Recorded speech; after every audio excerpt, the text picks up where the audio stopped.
ನಿಜ ಮುಕ್ತಿ ಸಮನಿಷದ ಅವಲೆ ಕೇಳಿದು ಸತ್ಯ ಅನ್ನುವಂಥದ್ದನ್ನ ಇಲ್ಲಿ ಹೇಳ್ಕೊತ ಬಂದಾರ. ನಿನ್ನೆ ಕೇಳ್ಕೊತ ಬಂದೇವಿ. ಯಾರಿಗೂ ಹಿಂಸೆ ಮಾಡದೆ ಯಾವ ಜೀವರಾಶಿಗಳಿಗೆ ಹಿಂಸೆ ಮಾಡುದಕ್ಕೆ ಇಲ್ಲಿ ಅಹಿಂಸೆ ಅಂತ ಹೇಳ್ಕೊತ ಬಂದು ಇಲ್ಲಿ ಮುಂದೆ ಎರಡನೇದ್ರೊಳಗ ಜೀವನ ಸ್ವಾಭಾವಿಕವಾಗಿ ಸುಳ್ಳು ನುಡಿಯುವುದು ಬಿಟ್ಟು ಸತ್ಯ ನುಡಿಯನ್ನು ಸ್ವೀಕರಿಸುವುದಕ್ಕಾಗಿ ಸತ್ಯ ಗುಣವನ್ನ ಸ್ವರೂಪವನ್ನು ನಿನ್ನೆ ವರ್ಣನೆ ಮಾಡ್ಕೋತ ಬಂದಾರ. ಅದು ನಿನ್ನೆ ಕೇಳ್ಕೊತ ಬಂದೀವಿ. ಆ ನಂತರ ಇಲ್ಲಿ ಮೂರನೇದ್ದು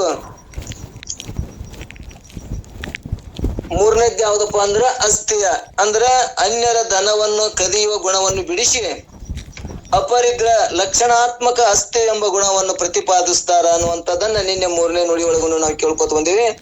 ತನಗ ಶರೀರದಲ್ಲಿ ರೋಗ ಸಾಲ ಕಾಟ ಬಂಧುಗಳು ಜರಿಯೋಣ ಮಿತ್ರರು ಅಪಮಾನ ಪಡಿಸಿದಾಗನೂ ಕೂಡ ಯಾರಿಗೂ ಕೂಡ ಬೇಡದಂಗಿರುವುದು ಅಲ್ಲಿ ಅದನ್ನ ನಾವು ಕಾಯ್ಕೊಂಡೇವಂದ್ರ ಅದಕ್ಕೆ ಅಸ್ಥಿಯ ಅಂತಾರ.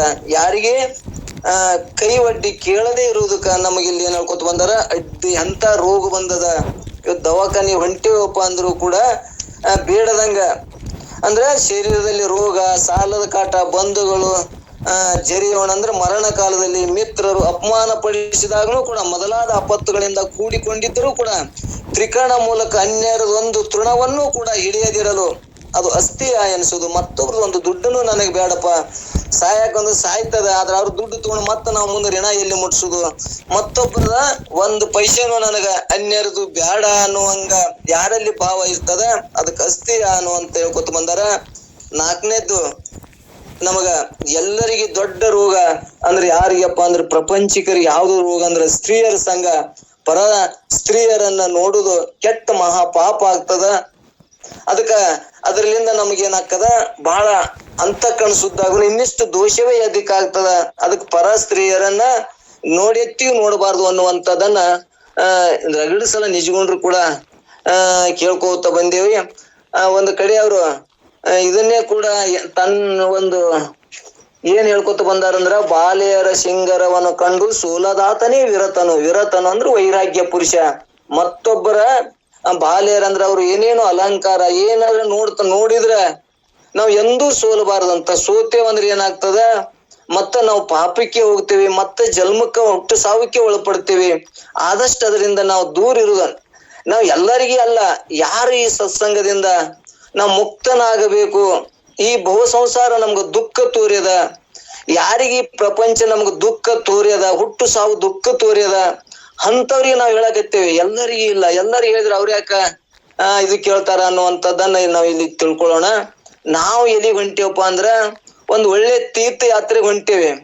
ಆ ಯಾತ್ರೆಗೆ ಹೋಗೋ ಮುಂದ ನಮಗ ಗಂಟ ತಲೆ ಮ್ಯಾಗ ವಜ್ಜಿ ಬಹಳ ಇದ್ವಪ್ಪ ಅಂದ್ರ ನಮಗ ಹೋಗು ದೌಡ್ ಆಗುದಿಲ್ಲ, ಬಿಟ್ಟು ಹೋಗ್ಬಿಡ್ತಾರ.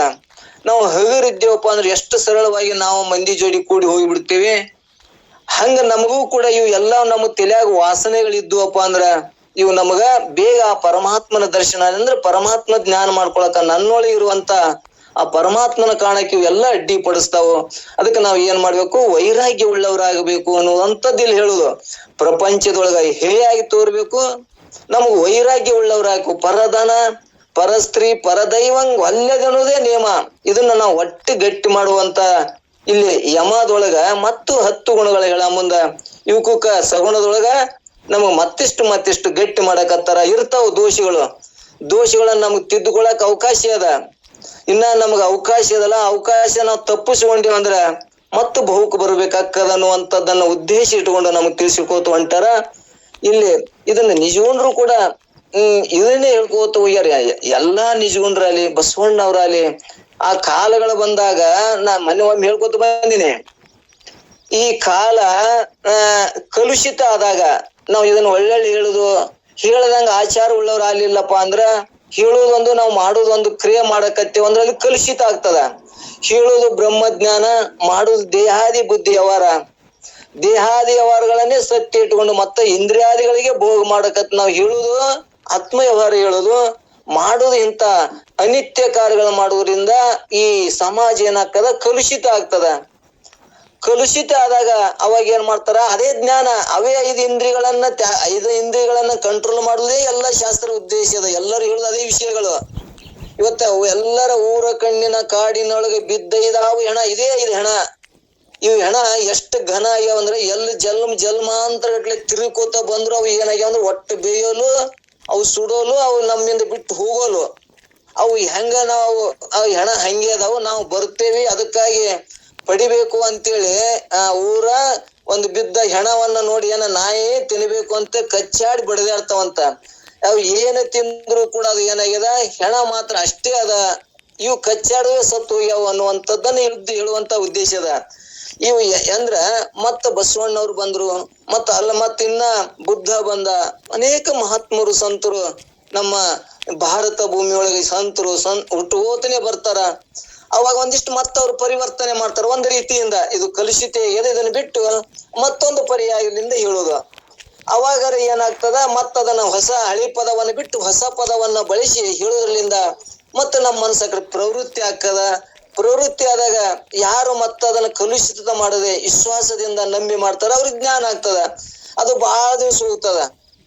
ಮತ್ತದು ಎಂದೇಳಿ ಹೇಳುದೊಂದು ನಾವು ಮಾಡ್ಲಿ ನಡಿಲಿಲ್ಲ ಅಂದ್ರೆ ಅದು ಕಲುಷಿತ ಆಯ್ತು, ಬಹಳ ದಿವಸ ಹೋಗಿಲ್ಲ ಅನ್ನುವಂಥದ್ದನ್ನ ತಿಳಿಸೋದಕ್ಕಾಗಿ ಬಸವಣ್ಣವ್ರು ಬಂದ್ರು. ಅವ್ರು ಮತ್ತೊಂದು ಅದನ್ನೇ ಜ್ಞಾನವನ್ನ ವೇದಗಳಲ್ಲಿ ಏನ್ ಹೇಳ್ಕೊತ ಬಂದಾರಲ್ಲ ಅದನ್ನೇ ಅವರು ಕೂಡ ಮತ್ತೊಂದು ರೀತಿಯಿಂದ ಸರಳ ಭಾಷೆ ಒಳಗ ವಚನ ಮುಖಾಂತರ ಎಲ್ಲರಿಗೂ ತಟ್ಟುವಂಗ ಅವ್ರು ಮತ್ತಿಷ್ಟು ನಮ್ಗೆ ಸರಳೀಕರಣ ಮಾಡ್ಕೊತ ಬಂದ್ರು ಅನ್ನುವಂಥದ್ದನ್ನ ಇಲ್ಲಿ ನಾವು ತಿಳ್ಕೊಳ್ಳೋಣ. ಯಾವಾಗ ಮೊದಲಿನ ಒಂದು ಕಾಲದೊಳಗ ಗುಡಿ ಗುಂಡಾರ ಜಂಗಮರಿಗೆ ಜಾತಿ ವ್ಯವಸ್ಥೆ ಬಹಳ ಕೆಟ್ಟಿತ್ತು, ಕಲುಷಿತ ಆಗಿತ್ತು. ಅವಾಗ ಅದೇ ವೇದಗಳನ್ನೇ ಹೇಳ್ಯಾರ. 4 ವೇದದೊಳಗ ಆ ವೇದದೊಳಗಲ್ಲಿ ಶೂದ್ರ ಬ್ರಾಹ್ಮಣ ಕ್ಷತ್ರಿಯ 4 ಹೇಳ್ಯಾರ. ಅಲ್ಲಿ ಯಾಕೆ ವರ್ಣಗಳನ್ನು ಹೇಳ್ಯಾರಪ್ಪ ಅಂದ್ರ ಆ ವರ್ಣದೊಳಗ ಏನಾಗ್ಬಿಡ್ತ ಅಂದ್ರೆ ಕಲುಷಿತ ಆದಾಗ ನಾನು ಬ್ರಾಹ್ಮಣರು ಶ್ರೇಷ್ಠ, ಇವ್ರು ಉಳ್ಕಾದವ್ರು ಕನಿಷ್ಠ, ವಿದ್ಯಾ ಕಲ್ತವ್ರು ಶ್ರೇಷ್ಠ ಅಂತ ತಿಳ್ಕೊಂಡಲ್ಲಿ ಏನಾಗಿತ್ತು, ಇದಾಗಿತ್ತು, ಕಲುಷಿತ ಆಗಿತ್ತು. ಅವಾಗ ಬಸವಣ್ಣವ್ರು ಬಂದು ಅದನ್ನ ಸರಳವಾದ ದಾಟಿಯಲ್ಲಿ ವೇದಗಳನ್ನ ಅದನ್ನ ಯಾಕೆ ಕುಟ್ಟುದು ಯಾಕ ಸೂಸುದು ಯಾಕ ಅದನ್ನೇ ಸರಳ ರೀತಿ ಹಿಂಗ ತಿಳ್ಕೊಳ್ಳೋಮಲ್ಲ ಅನ್ನುವಂಥದ್ದನ್ನ ತಿಳಿಸಿ, ಇದು ದೇಹ ಏನೈತಲ್ಲ ಇದು ಒಂದೇ ದೇಗುಲ ಅದ, ಒಳಗಿರುವಂತ ದೇಹವೇ ದೇಗುಲ, ಶಿರವೇ ಇದು ಹೊನ್ನ ಕಳಸ, ಇದು ಏನೈತಲ್ಲ ಸ್ಥಾವರಕ್ಕ ಅಳಿವು ಆಗ್ತದ. ಆ ಚೇತನ ನಮ್ಮೊಳಗದಲ್ಲ ಅದಕ್ಕೆ ಮಾತ್ರ ಅಳಿವಿಲ್ಲ, ಅದನ್ನ ನಾವು ಪೂಜಿಸೋಣ, ಇದನ್ನ ಬ್ಯಾಡ ಅನ್ನುವಂಥದ್ದನ್ನ ಅವರು ಕೂಡ ಎಷ್ಟು ಸರಳವಾದ ನಮ್ಮ ಮಟ್ಟಕ್ಕೆ ತಂದು ಅಲ್ಲಿ ಜಾತಿ ಭೇದಗಳನ್ನ ಒಡೆದು ಹಾಕಿ ಇವತ್ತು ಬಡವರು ಸಾಮಾನ್ಯರು ಕೂಡ ಅಲ್ಲಿ ಗುಡಿದೇ ಅವಶ್ಯ ಇಲ್ಲ ಅನ್ನುವಂಥದ್ದನ್ನ ತಿಳಿಸಿ ಜ್ಞಾನವನ್ನ ಬೋಧಿಸುವಂತ ಅನೇಕ ಮಹಾತ್ಮರು ಸಂತರು ಬಂದು ಹೋದಂತ ಇದು ಭಾರತ ಭೂಮಿ. ಅಂತದ್ರೊಳಗ ಇಲ್ಲಿ ನಮಗೆ ಏನಾಗ್ಯದಂದ್ರ ನಾವು ಭೇದ ಮಾಡ್ತೇವೆ, ಯಾವ್ದೊಂದು ಧರ್ಮ ಅವ್ರದ್ದು ಬೇರೆ, ವೇದಾಂತ ಬೇರೆ, ಬಸವಣ್ಣವ್ರ ವಚನ ಸಾಹಿತ್ಯ ಬೇರೆ, ಹಿಂಗ ಏನೇನೇನೋ ಒಬ್ಬೊಬ್ರು ಭೇದ ಮಾಡ್ತಾರ. ಆ ಭೇದ ಎಲ್ತಾನೆ ಇರ್ತದ, ನಮ್ಗೆ ಜ್ಞಾನ ಆಗುದಿಲ್ಲ.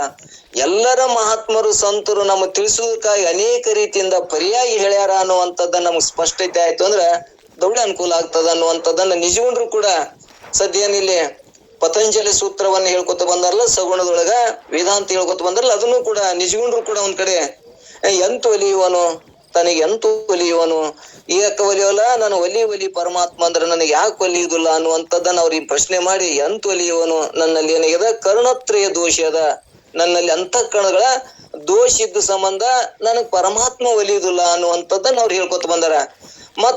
ನಮ್ಮಲ್ಲಿ ಏನು ದೋಷ ಅದಂತ ಅವ್ರು ಹೇಳ್ಯಾರ ನೋಡು. ನನ್ನಲ್ಲಿ ಎಂಥ ದೋಷ ಅದಂದ್ರ ನನ್ನಲ್ಲಿ ಏನ್ ದೋಷ ಅದಂದ್ರ ಪರವಧುವಿನ ಕೂಟ ನೋಡ. ಅವರು ಇದನ್ನೇ ಹೇಳಿದ್ರು. ನಾವು ಆ ಪರಸ್ತ್ರೀಯರನ್ನ ನಾವು ಕಣ್ಣಿನೊಳಗಾಗ್ಲಿ ಮನುಷ್ಯನೊಳಗ ಮಾಡಿದ್ರು ಕೂಡ ಒಂದೊಂದು ಇಂದ್ರಿಯಗಳು ಒಂದೊಂದು ಬರೀ ನೋಡಿ ಏನೂ ಆಗುದಿಲ್ಲ ಅಂತ. ಇದು ಕಣ್ಣಿನಿಂದ ನೋಡಿದ್ರು ಕೂಡ ರೋಗ ಶುರು ಆಗ್ತದ, ಮನುಷ್ಯನಿಂದ ಸಂಕಲ್ಪ ಮಾಡಿದ್ರು ಅದು ರೋಗ ಶುರು ಆಗ್ತದ. ಬರೀ ಒಂದು ಸ್ತ್ರೀಯರ ಮಾತುಗಳನ್ನ ಕೇಳುವುದ್ರಿಂದನೂ ಕೂಡ ನಮ್ಗೆ ಏನಾಗ್ತದ, 3 ಕರ್ಣದಿಂದನೂ ಇದು ನಮ್ಮನ್ನ ನೋವು ಮಾಡ್ತದ. ಒಂದೊಂದು ಕರ್ಣಗಳು ಒಂದೊಂದೇ ಕೆಲಸ ಮಾಡಿದ್ರ ಈ ಪರಸ್ತ್ರೀ ಎಂಬುದು 3 ಕರ್ಣಗಳಿಂದನೂ ಕೂಡ ನಮ್ಗೆ ಏನ್ ಮಾಡ್ತದಂದ್ರ ಜ್ಞಾನಕ್ಕೆ ಅಡ್ಡಿ ಪಡಿಸ್ತದ ಅನ್ನುವಂಥದ್ದನ್ನ, ನನ್ನ ಸ್ವರೂಪ ಜ್ಞಾನಕ್ಕೆ ಅಡ್ಡಿ ಪಡಿಸ್ತದ. ಅದಕ್ಕೆ ಆದಷ್ಟು ಇದನ್ನ ಸಹಜವಾಗಿ ತ್ಯಾಗ ಮಾಡುವುದು ಬಹಳ ಶ್ರೇಷ್ಠ ಅನ್ನುವಂಥದ್ದನ್ನ ಇಲ್ಲಿ ತಿಳಿಸುವಂತ ಉದ್ದೇಶದ. ನಮಗೆ ಯಾಕೆ ಜ್ಞಾನ ಆಗೋಲ್ದು, ಯಾಕೆ ನಮಗೆ ನಿಶ್ಚಯ ಆಗೋಲ್ಲ ಅಂದ್ರ ನಮ್ಮಲ್ಲಿ ಅನ್ನದ ಪರವಧುವಿನ ಕೂಟ, ಅನ್ಯರ ವಿತಾಪ ಹರಣ, ಅಭಕ್ಷ್ಯ ಸೇವನೆ ಹಿಂಸೆ. ಇಲ್ಲಿ ನೋಡು ಅದನ್ನು ಹಿಂಸೆ ಹೇಳಿದ್ರು. ಮತ್ತೊಬ್ರು ದುಡ್ಡ ಪರಧನ, ಮತ್ತೊಬ್ರು ನಮ್ಮ ಆಸೆ ನಮ್ ದೇವ್ರ ರಗಡ್ ಕೊಟ್ಟಾನ, ಸಾಕಪ್ಪ ಅನ್ನುವಂತ ವಿಚಾರೇ ಬರಲ್ಲ. ಮತ್ತೆ ಯಾವಂಗಾರ ಅಲ್ಲಿ ಮತ್ತೊಬ್ರು ದುಡ್ಡು ಬರ್ತಿತ್ತು ಅಂದ್ರ ಅದಕ್ಕೆ ನಾವು ಎಷ್ಟು ಸಲ ಅಡ್ಡಾಡ್ತೇವಿ, ಏನೇನು ಶ್ರಮ ಹಾಕ್ತೇವಿ. ಅದೇ ಒಂದು ಜ್ಞಾನಕ್ಕ, ಒಂದ್ ಸತ್ಸಂಗಕ್ಕ, ಆತ್ಮಜ್ಞಾನ ವಿಚಾರಕ್ಕೆ ಬರ್ರಿ ಅಂದ್ರೆ ಒಬ್ರು ಅದಕ್ಕೆ ಬರಂಗಿಲ್ಲ. ಒಂದಿಟ್ಟು ಏನೋ ನಾ ಹೇಳ್ತೀನಿ, ಬಾಳ ಸಲ ಹೇಳ್ತೀನಿ, ಒಂದ್ ಬೆಳೆ ವಿಮಾ ಬಂದಿರ್ತದ, ಸರ್ಕಾರ ಕೊಟ್ಟಿರ್ತಾರ. ಬೆಳೆ ವಿಮಾ ಯಾರಿಗೆ ನೀರ ನಿತ್ತು ಹೋಗ್ಯದ, ಅವ್ರಿಗೆ ಬೆಳೆ ಹೋಗ್ಯದ, ಅವ್ರಿಗೆ ನಾವ್ ಏನ್ ಮಾಡ್ತೇವೆ, ಆಶಯ ಮಾಡ್ತೇವೆ. ಅಲ್ಲಿ ಆಶಯ ಮಾಡಿ ಏನ್ ಮಾಡ್ತೇವೆ ನಾವ್ ಅಲ್ಲಿ ತಹಸೀಲ್ದಾರ್ ಮುಂದೆ ಹೇಳ್ತಾನ, ನಾವ್ ನಿನ್ ಬೆಳೆ ಬೆಳೆದಿಲ್ರಿ ಅಂತ ಹೇಳ್ತೀವಿ. ಆಣಿ ಮಾಡಂತ ಪ್ರಮಾಣ ಮಾಡಿ ಹೆಬ್ಬಟ್ಟು ಓದ್ತಾನ. ಅಲ್ಲಿ ನಮ್ಮಲ್ಲ ಏನು ಬೆಳೆದಿಲ್ಲ ಅಂತ ಸುಳ್ಳು ಹೇಳಿ ಪರಧನವನ್ನ ನಾವು ಮೋಸ ಮಾಡಿ ಎತ್ತಿ ಹಾಕೊಂಡ್ ಬರ್ತೇವೆ. ಅದು ಎದಕ್ಕೆ ಕೊಟ್ಟಾರ ಸರ್ಕಾರ? ಬೆಳಿ ಹಾಳಾದವ್ರಿಗೆ ನೀರ ನಿತ್ತಾಗ ಏನು ಗುರ್ತಾಗ್ತದ, ಇಲ್ಲಾರ್ದವ್ರಿಗೆ ಅದು ಪ್ರಯೋಜನ ಅಲ್ಲಿ ಲಾಸ್ ಹಾಕನ್ ರೈತ ಅಂತ ಕೊಟ್ಟಿರ್ತಾನ. ಅವ್ರು ಬಿಟ್ಟು ನಾವ್ ಏನ್ ಮಾಡ್ತೇವೆ, ನಮ್ದು ಬೆಳೆದ್ರು ಕೂಡ ಇದು ಮಾಡ್ತಿದ್ದು ಎಲ್ಲ ಪರಧನನೇ. ಅದಕ್ಕಿಂತ ಪರಧನ ಈ ಏನದ ನಮ್ಮ ಮನುಷ್ಯನಾಗ ಅನ್ಯ ವಿತ್ತಾಪಹರಣ, ಅಭಕ್ಷ್ಯ ಸೇವನೆ, ಹಿಂಸೆ ಮತ್ತ ಪರಧನ, ಪರ ವಧುವಿನ ಕೂಟ, ಅನ್ಯರ ವಿತ್ತಾಪಹರಣ, ಅಭಕ್ಷ್ಯ ಸೇವನೆ, ಹಿಂಸೆ, ಇವು 4 ಪಾತಂಕಗಳು ನನ್ನ ಮನಸ್ಸಿನಾಗಿದ್ದು ಅಂದ್ರ ನಾನು ಒಲಿ ಅಂದ್ರ ಗುರು ಶಂಭುಲಿಂಗ ಪರಮಾತ್ಮ ಎಂತ ಒಲಿ ಇವನು ಒಲಿದುಲ್ಲ ಅನ್ನುವಂಥದ್ದನ್ನ. ಅದಕ್ಕೆ ಇವನ ನಮ್ಮ ದೋಷಗಳನ್ನ ನಾವು ಕಳ್ಕೊಳ್ಳಕ್ ಸಾಧನೆ ಮಾಡೋಣ, ಪ್ರಯತ್ನ ಮಾಡೋಣ ಅನ್ನುವಂಥದ್ದನ್ನೇ ನಿಜಗುಂಡ್ರ ಒಂದು ಕಕಲಾತಿ ನೋಡ್ರಿ. ಎಷ್ಟು ಒಂದು ರೀತಿಯಿಂದ ಇವಕ್ಕೂ ಇವು ಹೆಣ ಎಲ್ಲಾರು ಬಂದ್ ಇದಕ್ಕಾಗಿ ಹೇಳ್ತಾರ. ಇದಕ್ಕಾಗಿನೇ ಏನಾಗ್ಯದ ಅಂದ್ರೆ ಜನ್ಮ ತಿರುಗು ನಡೆದದ. ಇವ್ರ ಬಗ್ಗೆ ನೀ ಏನ್ ಮಾಡು, ನಾಟಲಾರ್ದಂಗ ಇವಕ್ಕೂರ್ನ ಹುರಿದು ಬಿಡು. ಈ ನಾನು, ಮೋಹ, ನಂದು, ಕಾಮ, ಇವು ಕ್ರೋಧಗಳನ್ನ ಸ್ವಲ್ಪ ಇವನ್ನೇನೋ ನಾಟ್ಲಾರ್ದಂಗ ಮಾಡ್ದಿ ಅಂದ್ರ ನೀನೇನಾಗ್ತಿ, ನಿನಗ ಜ್ಞಾನ ಆಕ್ಕದ. ಜ್ಞಾನ ಆಯ್ತು ಅಂದ್ರ ಅಂತಃಕರಣ ಶುದ್ಧ ಆಗ್ತದ. ಅಂತಃಕರಣ ಶುದ್ಧ ಆಯ್ತು ಅಂದ್ರೆ ಮೋಕ್ಷ ಹೊಂತಿ ಅನ್ನುವಂಥದ್ದು ಸರಳ ಸೂತ್ರ. ಇದ್ರೆ ಯಾರು ನಮಗೇನೋ ಹೇಳುದು ಬ್ಯಾಳ, ಶಾಸ್ತ್ರ ಹೇಳುದೇ ಬೇಕಾಗಿಲ್ಲ. ನಮ್ಮ ದೋಷ ನಮಗ್ ಕಾಣ್ತಾವ, ಎಲ್ಲರಿಗೂ ಸ್ಪಷ್ಟತೆ ಅದ. ಆ ದೋಷಗಳನ್ನ ಕಳ್ಕೊಳಕ್ ನಮ್ ಮನಸ್ಸಾಗೋಲ್ದು. ನಮಗ್ ಪ್ರಪಂಚದಾಗ ಹೇಯ ಆಗೋಲ್ದು. ಹೇಯ ಆಗಕತ್ತು ಅಂದ್ರ ಅವಾಗ ನಾವ್ ಎಷ್ಟ ಒಂದಕ್ಕ ಮುಂದಕ್ಕೆ ಬರ್ತೀವಿ ಅಂದ್ರ ಅಂತ ಆನಂದವನ್ನ ಅನುಭವಿಸ್ತೀವಿ ಅನ್ನುವಂಥದ್ದನ್ನ ಅವ್ರು ಹೇಳ್ಕೊತ ಬಂದಾರ. ಮುಂದ್ ಇಷ್ಟ ಅದೇ ಅಲ್ಲದೆ ಇನ್ನ ಏನೇನ್ ಆಕ್ಕವು ನಮ್ಮಲ್ಲಿ ಏನೇನ್ ಅದಾವ ಅಂದ್ರ ಇವು 10 ಇದ್ರ ಹೇಳ್ಕೊತ ಬಂದಾರ ಅವ್ರು. ಖುಷಿ, ಸುಳ್ಳು ಹೇಳುದು, ಅನುಚಿತ, ನಿಷ್ಠುರತ್ವ, ಪೈಶೂನ್ಯತೆ. ನಿಷ್ಠುರತ್ವ ಅಂದ್ರ ಸತ್ಯ, ಅಲ್ಲಿ ಸತ್ಯ ಐತಿ ಅದು ಹೇಳಬಾರ್ದು.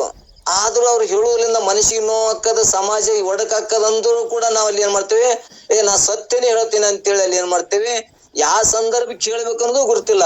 ಹಿಂದಕ್ಕೆ ನಾವು ಕತಿ ಹೇಳ ಮುಂದೆ ತಿಳ್ಕೊತ ಬಂದೀವಿ.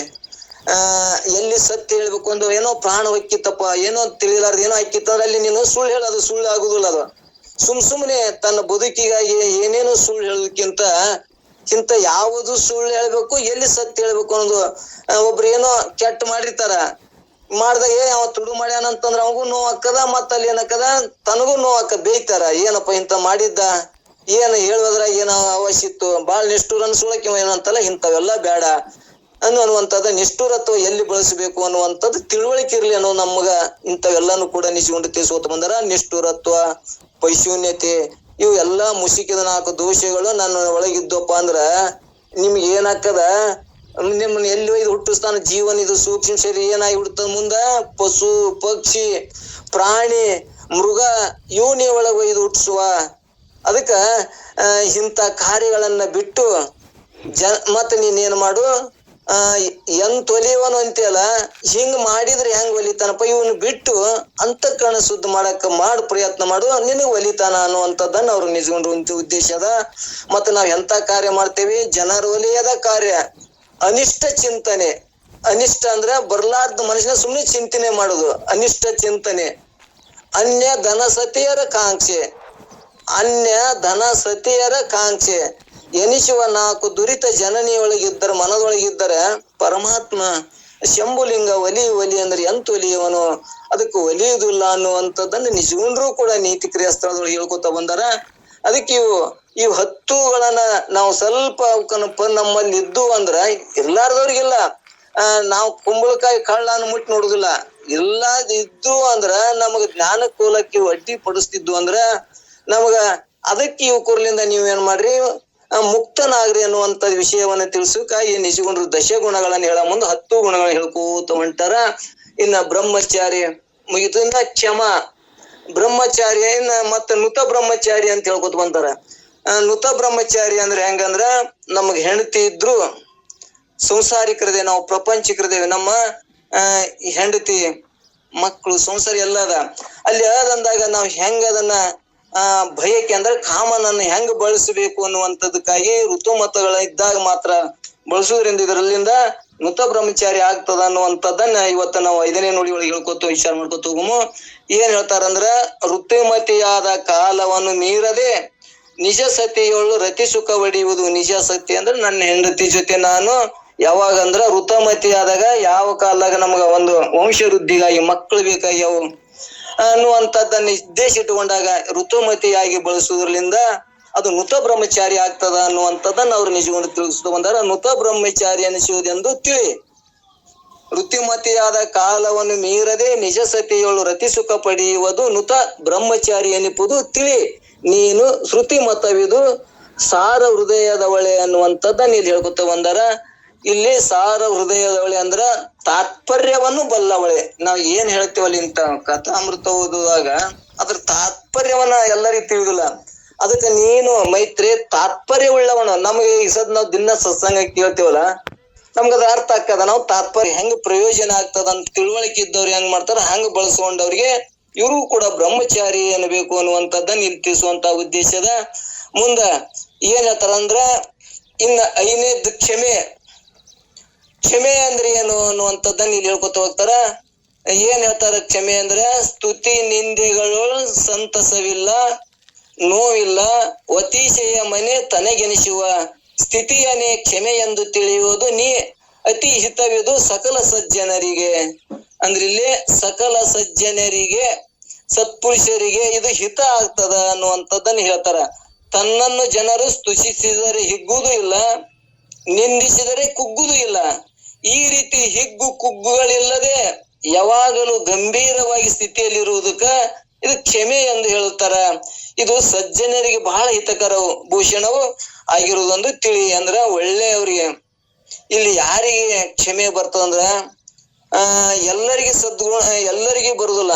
ಯಾರಲ್ಲಿ ಸದ್ಗುಣಗಳನ್ನ ವೃದ್ಧಿ ಮಾಡ್ಕೊಂಡಾರ ಅವರಲ್ಲಿ ಮಾತ್ರ ಯಾರು ಶೂರರದಾರ ಅವ್ರಿಗೆ ಕ್ಷಮಾಗುಣ ಇರ್ತಂತ.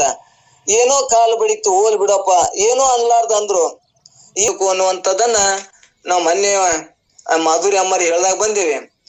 ಧೈರ್ಯ ಗುಣಗಳನ್ನ ನಾವು ವೃದ್ಧಿ ಮಾಡಿಸ್ಬೇಕು, ಬೆಳೆಸಬೇಕು ಅನ್ನುವಂಥದ್ದನ್ನ ಇಲ್ಲಿ ಹೇಳ್ಕೊತ ಬಂದಾರ. ಹಂಗ ಧೈರ್ಯ ಅಂದ್ರೆ ಎದಕ್ ಅಂತಾರ ಇಲ್ಲಿ ಹೇಳ್ಯಾರ ನೋಡು. ಧನ ಧಾನ್ಯ ಮಿತ್ರ ವನಿತಾದಿ ಹಾನಿಯೋಳು ಇನಿತು ರಾಗ ಮನದೊಳಗೆ ತನ್ನ. ಅಂದ್ರ ಧನ ದುಡ್ಡ, ಧಾನ್ಯ ಅಂದ್ರ ಕಾಳಕಡಿ, ಸುತ ಮಕ್ಕಳು ಮತ್ತು ವನಿತಾದಿ ಹೆಂಡ್ರು ಇವು ಎಲ್ಲವೂ ಕೂಡ ಹಾನಿ ಆದಾಗನು ಕೂಡ ನಮಗ್ ಏನಪ್ಪಾ ಅಂದ್ರ ತಾಳ್ಕೊಳ್ಳುವಂತ ಶಕ್ತಿ ಬತ್ತು ಅಂದ್ರ ಒಮ್ಮೊಮ್ಮೆ ಏನೋ ಕಾಳಕಡಿನೂ ಕೆಡ್ತಾವು, ಒಮ್ಮೊಮ್ಮೆ ಏನೋ ಆಗ್ಲಾರ್ದ ಮಕ್ಳು ಆಗ್ತಾವ, ಸಾಯ್ತಾರ, ಹೆಂಡ್ರು ಸಾಯ್ತಾರ, ಗಂಡು ಸಾಯ್ತಾರ, ಸಾಮಾನ್ಯ ಎಲ್ಲರಿಗೂ ಇರ್ತದ. ಅವಾಗ ಅಧೈರ್ಯ ಆಗದೆ ನಾ ಹೆಂಗ್ ಮಾಡ್ಲಿ ಅಂತೇಳಿ ಎಷ್ಟೋ ಮಂದಿ ಅದಕ್ಕ ಮುಂದೆ ನಂದು ಹೆಂಗ ಅಂತೇಳಿ ಎಷ್ಟೋ ಮಂದಿ ಪ್ರಾಣ ಕೊಟ್ಟಾರ. ಅಂತ ಕಾಲದೊಳಗನು ಕೂಡ ಧೈರ್ಯವಾದ ಮಾಡ್ದೇವಪ್ಪ ಅಂದ್ರ ಅವಾಗ ಏನ್ ಬರ್ತದ ನಮ್ಮಲ್ಲಿ ಅಂದ್ರ ಒಂದ್ ದೊಡ್ಡ ಶಕ್ತಿ ನಮ್ಮಲ್ಲಿ ಗಟ್ಟಿ ಆಗ್ತದ ಅನ್ನುವಂತ ತಿಳ್ಕೊತಾರ. ಹೇಳಕ್ ಅವ್ರು ಹೇಳುವ ಉದ್ದೇಶದ. ಇಲ್ಲಿ ವನತೆ ಮನಕ್ಕೆ ವಿಕೃತಿ ದೂರದಿರದೆ ಧೃತಿ ಎಂದು ವನತೆ ನೀನು ಅವಧರಿಸು ಸೋಲುವಿಂದ. ಅಂದ್ರೆ ಪ್ರೀತಿಯಿಂದ ಒಲವಿಂದ ಇದನ್ನೇನು ಅವಧರಿಸು ಅಂದ್ರೆ ನಿಶ್ಚಯಿಸು. ಅಂದ್ರೆ ಇಲ್ಲಿ ಅವ್ರು ನಿಜಗೊಂಡ್ರು. ಧನ ಕಳುವಾಗಲು, ಧಾನ್ಯವು ಲೂಟಿ ಆದರು, ಮಕ್ಕಳು ಮೃತ್ಯು ಆದರು, ಮಿತ್ರರು ಅಪನಂಬಿಕೆ ಮಾಡಿದರು, ಸ್ತ್ರೀ ಮೊದಲಾದ ವಿಷಯಗಳು ವಿನಿಯೋಗವನ್ನು ಹೊಂದಿದರು, ಅವುಗಳಲ್ಲಿದ್ದ ರಾಗದಿಂದ ಮನಸ್ಸು ಕಿಂಚಿತ್ತಾದರೂ ವಿಕಾರನು ಹೊಂದದೆ ಪರ್ವತ ಶಿಖರದಂತಿರಲು ಅದಕ್ಕ ಧೈರ್ಯವೆಂದು ಹೇಳಲ್ಪಡೋದು. ಈ ಗುಣವನ್ನು ನೀನು ಬಹು ಪ್ರೀತಿಯಿಂದ ಸ್ವೀಕರಿಸು ಅನ್ನುವಂಥದ್ದನ್ನ ನಿಜಗೊಂಡು ಹೇಳ್ಕೊತ ಬಂದಾರ. ಇಲ್ಲಿ ಎದಕ್ಕ ಧೈರ್ಯ ಅನಿಬೇಕು ಅಂದ್ರ ಧನ ಕಳು ಆಗ್ತದ, ಧಾನ್ಯ ಲೂಟಿ ಆಗ್ತದ, ಮಕ್ಕಳೊಮ್ಮೆ ಮೃತ್ಯು ಆಗ್ತಾರ. ಅಂತದ್ರೊಳಗ ಓಂ ನಮ ಪಂಚೀಕರಣದ ಸಂಕ್ರಾಂತರ ಮೊದಲು ಮಾಡಿಕೊಂಡು ಎಲ್ಲಾ ಶರಣರ ಮತ್ತು ತಾಯಿಗಳ ಪಾದಕ್ಕೂ ದೀರ್ಘದಂಡ ನಮಸ್ಕರಿಸಿ ಇವತ್ತಿನ 5ನೇ ಸಂಧಿಯಲ್ಲಿ ಬರುವಂತ ವಿಸ್ತಾರವಾಗಿ ಶಂಕರಾನಂದರು ಮತ್ತು ನಮ್ಮ ಗುರುಗಳು ಎಲ್ಲ ಸವಿಸ್ತಾರವಾಗಿ ಪ್ರತಿಪಾದನೆ ಮಾಡ್ಯಾರ. ಇವತ್ತ ಯಮ ದಶದಲ್ಲಿ ಬರುವ 10 ಗುಣಗಳನ್ನು ಪ್ರತಿಪಾದನೆ ಮಾಡಿದ್ರು. ಇಲ್ಲಿ ನಿಜಗುಣರು ತಾತ್ಪರ್ಯ ಇಲ್ಲಿ ಯೋಗ ಅಂದರೆ ಅಂಗಗಳ ಸಾಧನೆಗಳ ಯಮ ಆದಿಗಳು ಒಂದೊಂದು ಅನೇಕ ಪ್ರಕಾರ ಭೇದವಾಗಿರುವವು. ಅವು ಎಲ್ಲವೂ ಯೋಗೇಶ್ವರಿಂದ ಶಿವಕಲಿಸಲಿಕ್ಕೆ ಯೋಗ್ಯವಾಗಿ ಉತ್ತಾರವತಾವ. ನಿಜಗುಣ ಒಂದ್ ಕಡೆ ಬರ್ದಾರ ಅವರು. ಅವು ಯಾವುವು ಅಂದರೆ ಯಮ ಎಂಬ ಅಂಗ ಅವು 10 ಪ್ರಕಾರವಾಗಿರುವುದು. ತ್ರಿಕರಣಗಳಿಂದ ಅನ್ಯರಿಗೆ ಪೀಡೆಯನ್ನು ಮಾಡದಿರುವುದೇ ಅಹಿಂಸೆ ಎನಿಸುವುದು. ತಾನು ಕಂಡದ್ದು ಕೇಳಿದ್ದು ಹೇಳುವುದೇ ಸತ್ಯವೆಂದೆನಿಸುವುದು. ಅನ್ಯರ ತೃಣಾದಿಗಳಲ್ಲಿ ಕೂಡ ಮನಸ್ಸಿನಿಂದ ಆಶೆ ರಹಿತವಾಗಿದೆ ಅಸ್ಥ್ಯವೆನಿಸುವುದು.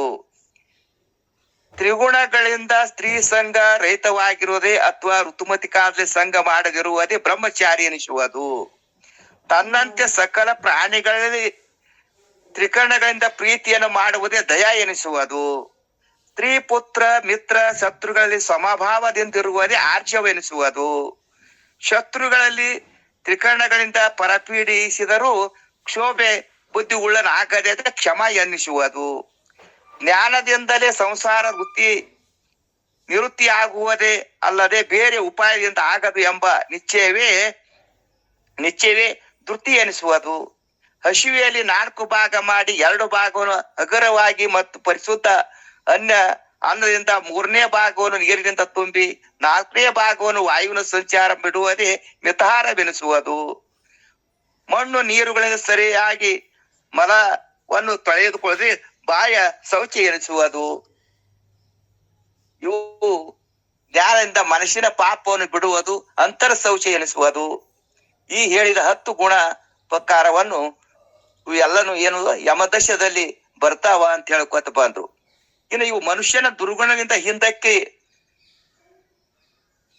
ಇನ್ನು ಮೇಲೆ ಜ್ಞಾನಪರ ಯಮದಶವನ್ನು ಹೇಳುತ್ತೇವೆ. ಅಂದರೆ ಆತ್ಮನು ವ್ಯಾಪಕವಾಗಿಂದ ಛೇದಿಸಲಕ್ಕೂ ಹಿಡಿಯಲಕ್ಕೂ ಬರಲಾರನು. ಅವನ ಆತ್ಮ ಹೆಂಗದನ ಅದು ಛೇದಿಸ್ಲಕ್ಕೂ ಬರುದಿಲ್ಲ, ಅವನು ಮುಣುಗ್ಲಕ್ ಬರಲಿ. ಅವನ ಆತ್ಮ ನಿರಾಕಾರ ವಸ್ತು ಅದನ, ಆಕಾಶ ಅದಂಗ. ಹಾಗೆ ವ್ಯಾಪಕವಾಗಿಂದ ಛೇದಿಸ್ಲಕ್ಕೂ ಬರೋದು ಹಿಡಿಲಕ್ಕೂ ಬರೋದಿಲ್ಲ ಅವಂದವು. ಅದಕ್ಕೆ ಅಹಿಂಸೆ ಎಂದು ಹೇಳಿದರು. ಪರಬ್ರಹ್ಮ ಸತ್ಯವಾದ್ದು ಅನ್ಯವೆಲ್ಲವೂ ಹೀಗೆದ್ದು ತಿಳಿಯುವುದೇ ಸತ್ಯವೆನಿಸುತ್ತದೆ. ಆತ್ಮ ಸ್ವರೂಪದಲ್ಲಿ ಅನಾತ್ಮ ದೇಹಾದಿಗಳಲ್ಲಿ ಅಧ್ಯಾಸ ಮಾಡದಿರುವುದೇ ಅಷ್ಟೇ ಅಂತ ಹೇಳ್ಕೊತ ಬಂದ್ರು. 10 ಗುಣಗಳನ್ನು ಅವರು ಯಮದಶಕಲ್ಲಿ ಪ್ರತಿಪಾದನೆ ಮಾಡಿದ್ರು. ಇವತ್ತಿನ ಬ್ರಹ್ಮಚಾರಿ ಇದರಲ್ಲಿ ಹೇಳ್ಕೊತ ಬಂದ್ರು ಶರಣರು. ಋತುಮತಿ ಕಾಲದಲ್ಲಿ ಮೀರಿದ ನಿಜ ಸತಿಯೊಡನೆ ಮೃತ ಬ್ರಹ್ಮಚಾರಿ ಎನಿಸುವುದೇ ಎಂದು ಪ್ರತಿಪಾದನೆ ಹೇಳಿದರು. ಎಲ್ಲರೂ ಅಲ್ಲಿ ಪ್ರತಿಪಾದನೆ ಸಂಕ್ರಾಂತಿ ಮಾಡ್ಯಾರ. ಮತ್ತು ಆ ಗುರುಗಳು ಹೇಳಿದ ವಿಸ್ತಾರವಾಗಿ ಅವರು ಪ್ರತಿಪಾದನೆ ಮಾಡ್ಯಾರ. ಹೇಳಕ್ಕೆ ಏನದ, ಇನ್ನು ಅತಿ ಗಂಭೀರವಾದ ಮತ್ತು ಸುಖವನ್ನು ಕ್ಷಮ ಎಂದು ಗುಣವನ್ನು ಹೇಳುತ್ತಾರೆ. ಸ್ತುತಿ ನಿಂದೆಗಳು ಸಂತಾಸವಿಲ್ಲದೆ ನೋವಿಲ್ಲದೆ ಅತಿಶಯ ಮನೆ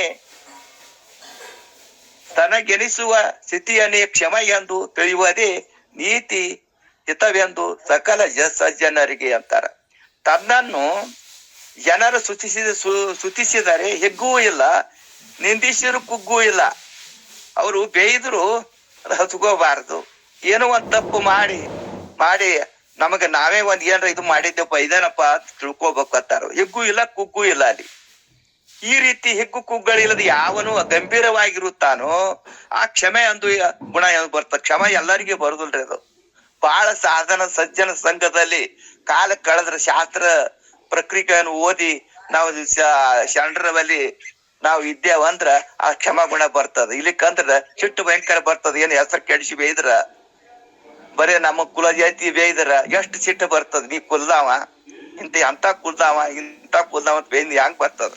ಕುಲನೇನ ಜಾತಿನೇನ ಏನೂ ಇಲ್ಲ. ನೀನು ಅಂತ ವಸ್ತುವಿನ ಎದ್ದು ಈ ಕುಲಕ್ಕೆ ಬೇಯ್ದ್ರ, ಈಗ ಶರೀರಕ್ಕೆ ಬೇಯ್ದ್ರ ಎಷ್ಟು ಇದು ಹಾಕ ನೋಡ್ರಿ.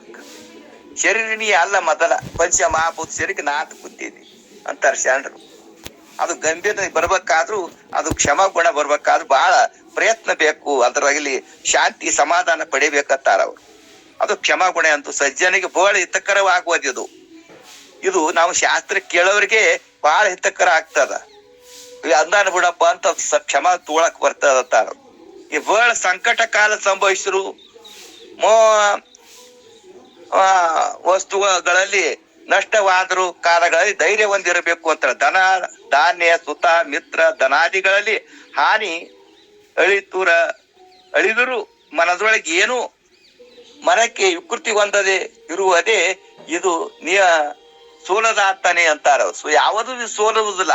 ಏನೇ ಆಗಲಿ, ಧನ ಕಳುವಾಗಲು ಮತ್ತು ಧಾನ್ಯ ಲೂಟಿ ಆದರು, ಮಕ್ಕಳು ಮುಟ್ಟವಾದರು, ಮಿತ್ರರು ಅಪನಂಬಿಕೆ ಮಾಡಿದರು, ಸ್ತ್ರೀ ಮೊದಲಾದ ವಿಷಯಗಳಲ್ಲಿ ಯೋಗ ಹೊಂದಿದರು, ಅವುಗಳಲ್ಲಿ ರಾಗದಿಂದ ಮನಸ್ಸು ಕಿಂಚಿತ್ತಾದರೂ ವಿಕಾರ ಹೊಂದಬಾರ್ದು. ಬೇಕಾದ ಬರಲ್ಲಕ್ಕದ. ಹ್ಯಾಂಗ ಅವನೇ ನೆಟಗಪ್ಪತ್ತಿದ್ದಂತ ಶಿವಾನಂದ ನಿಜಗುಣ ಸ್ವಾಮಿಗಳು ಹೇಳ್ತಿದ್ರು, ಏನೇ ಲುಕ್ಷಾನ ಆಯ್ತಪ್ಪ ಅಂದ್ರ ಯಾರಿಗಾರ ಏನಾಯ್ತ ನೆಟ್ಟಗಾಯ್ತು ಅನ್ನವಂತ. ಕೊನೆ ಊರಾಗ ಹೆಂಗ ಗೌಡ್ರ ತೀರ್ಕೊಂಡೆ ನೆಟ್ಟಗಾಯ್ತು, ಅವ್ರಿಗೆ ಎತ್ತ ಸತ್ತು ನೆಟ್ಟಗಾಯ್ತು ಅನ್ಕೋತ ಅಡ್ಯಾಡವ. ನಾವು ಏನು ಎಲ್ಲಾನು ನೆಟ್ಟಗಾಯ್ತತ್ತಾನ ಅಂದು ಕೂಡ ಎತ್ತ ಹೋಗಿ ಬೆಳೆ ಹೊಡ್ಯಾವ. ಹೋಗಿ ಎತ್ತಿನ ಕೆರಿ ಒಳಗೆ ಹೋಗಿ ಮೇಯ್ ತೊಳೆದು ಇನ್ನು ಬರವತ್ನಾಗ ನಿಂದ ಮಗ ಸತ್ತಾನ ಅಂತ ಹೋಗಿ ಹೇಳಿದ್ರತ್ತೆ. ನೆಟ್ಟಗಾಯ್ತಿ ಅಂದತ್ತ ಒಬ್ಬನೇ ಮಗ. ನೆಟ್ಟಗಾಯ್ತು ಅಂದಿ. ಇವ ನಿಜವಾದ ಶರಣಪ್ಪ ಅಂದ್ರಂತೆ ಎಲ್ಲರೂ ಊರನ್ನು. ಯಾಕಂದ್ರ ಅದಂತೆಲ್ಲ ಒಳ್ಳೇದೇ ಅಂತಂದವ. ಆ ಧೈರ್ಯ ಬರ್ಬೇಕಲ್ರಿ. ನಾವ್ ಮರ್ಯಾಗ ಒಂದ್ ಎಮ್ಮಿ ಕರ್ ಸತ್ತರಿಂದ ಹೇಳ್ತೀವಿ, ಒಂದ್ ಎತ್ ಸತ್ರ ಹೇಳ್ತೀವಿ. ಯಾಕ? ಅದು ಧೈರ್ಯ ನಮ್ಮಲ್ಲಿ ಇಲ್ಲ. ಧೈರ್ಯ ಬರ್ಬೇಕಾದ್ರು ಬಹಳ ಇದು ಬೇಕತ್ತಾರ ಅವರು. ಅಂತ ದನ ಇದು ಆಲಿ, ಮಕ್ಕಳು ಇದು ಆಲಿ, ನಮ್ಮ ಅಭಿನಂಬಿಕೆ ಮಾಡ್ಲಿ, ಯಾರೇ ಬೈಲಿ ಹೊಡಿಲಿ, ಆ ಶ್ರಮ ಬರ್ಬೇಕಾದ್ರು ಬಹಳ ನಮಗ ಗುಣ ಇದು ಬಹಳ ಧೈರ್ಯ ಬೇಕತ್ತಾರ. ಈ ಗುಣವನ್ನು ಬರ್ಬೇಕಾದ್ರ ನಮ್ಮ ಧೈರ್ಯ ಒಂದೇ ಕಾರಣ. ಇನ್ನು ಪ್ರಾಣಿಗಳಲ್ಲಿ ಕಷ್ಟವನ್ನು ಒದಗಿರಲು ಅದು ಹೋಗಲಾಡಿಸುವುದಕ್ಕೆ ಸಹಾಯ ಮಾಡುವುದು. ಯಾವ್ಯಾವ ಪ್ರಾಣಿ 84 ಜೀವರಾಶಿಗಳದಾವ.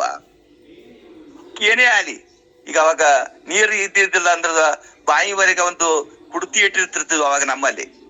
ಯಾವ್ಯಾವ ದನಗಳು ನಮ್ಮ ದನಕ್ಕೆ ಕುಡಿಸೋದಿಲ್ಲ. ಯಾವ್ಯಾವ ದನಗಳು ಆಕಳುಗಳು ಬರ್ಲಿ, ಎಮ್ಮೆಗಳು ಬರ್ಲಿ, ಕುರಿ ಬರ್ಲಿ, ಅವಕ್ಕೆ ನೀರ್ ಹಾಕ್ತಿದ್ದೆವು ನಾವು. ನಾಲ್ಕು ಕೊಡ ತುಂಬಿಬಿಟ್ರೆ ಅದು ಕುಡೋದಕ್ಕೆ ಹೋಗ್ಬಿಡ್ತಿದ್ದು. ಅದು ಏನಕ್ಕ ಯಾವೇ ಇದು ಪ್ರಾಣಿಗಳಲ್ಲಿ ಅದು ಏನಿತ್ತು ದಯಾಗುಣ ಬೇಕು. ಮತ್ತು ಪಗಳ ಸತಿಸುತಾದಿಗಳ ಕ್ಲೇಶವನ್ನು ಒಳಗಿರುವ ರಕ್ಷಿಪನೆ ಮತಿ ತನ್ನ ಬಗೆ ತೋರಿಸಲು ದಯವೆಂದು ತಿಳಿಯುವುದು ಇದು ಸಂತಸದಿಂದ. ಅಂದರೆ ವೈರಿಗಳಲ್ಲಿ ಮಿತ್ರರಲ್ಲಿ ಇರಲಿ, ಸತಿಸುತಾದಿ ಮೊದಲಾದ ಯಾರೇ ಇರಲಿ, ಅವರಲ್ಲಿ ನಾನಾ ತರದ ದುಃಖವನ್ನು ಒದಗದಿದ್ದರೆ ಅದು ಏನಾಗ್ತದ, ಕಷ್ಟಗಳು ಕೊಟ್ಟರು ಅವರು ತಾನು ಏನು ಇರ್ಬೇಕಂತ ದಯಾಗುಣ ಇರ್ಬೇಕು ಅಂತ ಹೇಳ್ತಾರೆ. ಎಷ್ಟೇ ಬರ್ತದ ಮನ್ಯಾಗ ಜಗಳ ಬಂದ್ರು, ವೈರಿಗಳು ಇರ್ಲಿ, ಅವ್ರ ಸತಿ ಇರ್ಲಿ, ಸುತ ಇರ್ಲಿ, ಮಗ ಇರ್ಲಿ, ಮಾತ ಕ್ಷಮಾಗುಣ ದಯಾಗುಣ ಬರ್ತದ ಆಯ್ತಪ್ಪ ಅಂತ ಬರ್ಬೇಕಾದ್ರು ನಮ್ ಬಹಳ ಸಜ್ಜನ ಸಂಘ ಕೇಳುದ್ರಿಂದ ಪುರಾಣ ಪುಣ್ಯಕತೆ ಜಪ ತಪ ಯೋಗ ಅನುಷ್ಠಾನ ಮಾಡಿದ್ರಿಂದೇ ಬರ್ತದದು. ಇಲ್ಲಿ ನಮಗ್ ಬರುದ್ರ ದಯಾ ಗುಣನು. ಇನ್ನು ದ್ವಂದ್ವ ಪ್ರಸಂಗದಲ್ಲಿ ಸರಳ ಸ್ವಭಾವ, ಸಮಬುದ್ಧಿ, ಆರ್ಜವ ಎಂದು ಗುಣ ಹೇಳುತ್ತಾರೆ. ಸಕಲ ವೃತ್ತಿಗಳಲ್ಲಿ ಪ್ರವೃತ್ತಿ, ಸಕಲ ಧರ್ಮ ಅಧರ್ಮಗಳಲ್ಲಿ ಸಕಲ ವಿಷಯಗಳ ಸಮಬುದ್ಧಿ ಇರುವುದೇ ಅದು ಏನ್ ಹೇಳ್ತಾರ ಅಂದ್ರ ಅದು ಆರ್ಜವ ಅಂತ ಹೇಳ್ತಾರ. ಪ್ರತಿಯೊಂದು ವೃತ್ತಿ ಧರ್ಮ ಬರ್ಲಿ ಅಧರ್ಮ ಆಲಿ, ಏನೇ ಕಷ್ಟ ಆಲಿ ಸುಖ ಆಲಿ, ನಾವು ಏನಾಗಬೇಕು ಧೈರ್ಯದಿಂದ ಇರ್ಬೇಕತ್ತಾರ. ಹ್ಯಾಂಗ ಧರ್ಮರಾಜ ಎಷ್ಟೇ ಅವನು ಕೇಳಿದ್ರು ದುರ್ಯೋಧನ ಹ್ಯಾಂಗ ಅವನ ಪರಿಪಾಲನೆ ಇದನ್ನೇ ಹೇಳಿದ, ಧರ್ಮ ಪಾಲನೆ ಮಾಡದ. ಕೃಷ್ಣ ಬಂದು ಮುಂದೆ ಇದು ಹಾಕತ್ ಹ್ಯಾಂಗವ ನೀ ಹಂಗೆ ಹೋಗ್ತಾರ ತಾಯಿ ಮುಂದ ಇದುವರ ಹಾಕೊಂಡು ಬಾಳಿ ಎಲಿಯರ್ ಕಟ್ಕೊಂಡು ಹೋಗು ಅಂತ ಹೇಳ್ದ. ಹಂಗ ನಮ್ಮಲ್ಲಿ ಆ ಧರ್ಮದ ವಿರೋಧಿ ಇದ್ರು ಅವನು ಮತ್ತ ಏನ್ ಹೇಳಿದ್ನಪ್ಪ ಅಂದ್ರ ಆ ಧರ್ಮ ನೀತಿನೇ ಹೇಳ್ದ. ಹಂಗ ಬರ್ಬೇಕಾದ್ರು ನಮ್ಮ ಬಯಕಲ್ಲಿ ಅಂತಕ್ಕಣ ಸುದ್ದಿಗೆ ಇವು ಹೇಳ್ಯಾರ. ನೀವು ಹಿಂದಿನ ನಿರ್ಗುಣದಾಗೆ ನಮ್ಮ ಜ್ಞಾನ ಆಗಿತ್ತ ನಿಮ್ ಮಾತ್ರ ಸಗುಣಕ್ಕ ಅಷ್ಟಾಂಕ ಬರ್ತಿದ್ದಿಲ್ಲ ಅವರು. ಮತ್ತ ಆಗಲಾರ್ದಕ್ಕೆ ಇವು ಎಲ್ಲಾ ನೀನು ಅಂತಕ್ಕಣ ಸ್ತುತಿ ಮಾಡ್ಕೋ ಅಂತ ಹೇಳಿದ್ರು. ಇನ್ನೂ ಮಾತಾಡೋರು ಶರಣರು ಬಹಳ ಮಂದಿ ಅದಾರ. ನನ್ನ ಮತ್ತಿ ಹೊಳದೊಟ್ಟು 2 ವಾಕ್ ಪುಸ್ತಕಗಳು ಗುರುಚಾಣಕೃಷಿ ಮಾತಾಡಕ್ ಅವಕಾಶ ಕೊಟ್ಟಂತ ಎಲ್ಲಾ ಶರಣರ ಪಾದಕ್ಕೂ ದೀರ್ಘದ ಓಂ ನಮಃ ಶಿವಾಯ. ಓಂ ನಮ ಶಿವಾರಿ. ಶರಣು ಶರಣಾತ್ರಿ ಶರಣರಿಗೆ, ಶರಣು ಶರಣಾತ್ರಿ. ಓಂ ನಮ ಶಿವಾರಿ. ನಮ್ಮ ತಾಯರಾದ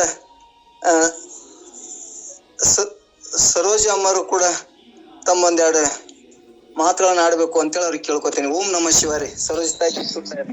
ಬಸವಣ್ಣ ಹಾಗೂ ಬಸವಾದಿ ಶರಣರ ಎಲ್ಲ ಶರಣರ ಪಾದಗಳಿಗೆ ನನ್ನ ಶರಣಾರ್ಥಿಗಳು.